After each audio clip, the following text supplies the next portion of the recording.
क्या आप जानते हैं कि साल का वो कौन सा दिन है जिसमें मांगी गई दुआ की कबूलियत की गारंटी खुद नबी करीम सल्लल्लाहु अलैहि वसल्लम ने दी है। वैसे तो अल्लाह ताला हर रात के तीसरे पहर आसमाने दुनिया पर नुज़ूल फरमाता है, लेकिन यौम अरफा यानी 9 ज़िलहज्जा की फजीलत इतनी ज़्यादा है कि उस दिन अल्लाह की रहमत पूरे दिन पहले आसमान पर जलवागर होती है। हमारे बुजुर्गाने दीन तो अपनी खास दुआओं और हाजतों को पूरे साल संभाल कर रखते थे कि अरफा के दिन मांगेंगे। शबे कद्र किस रात को है ये तो हमसे पोशीदा रखा गया है, लेकिन अरफा का दिन हमें वाज़े तौर पर मालूम है।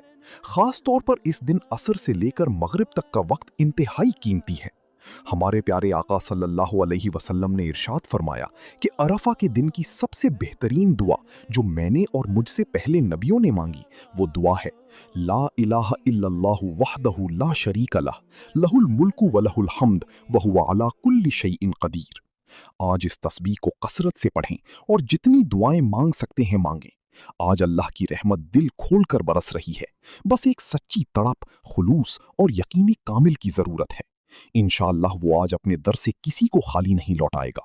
हमारी दुआ है कि अल्लाह पूरी उम्मत मुस्लिमा को आज मांगने की तौफीक अता फरमाए, क्योंकि इस दिन उसकी कबूलियत का वादा है और वो अपने वादे में बहुत सच्चा और पक्का है। इस वीडियो को सदका जारिया समझकर अपने दोस्तों के साथ जरूर शेयर करें।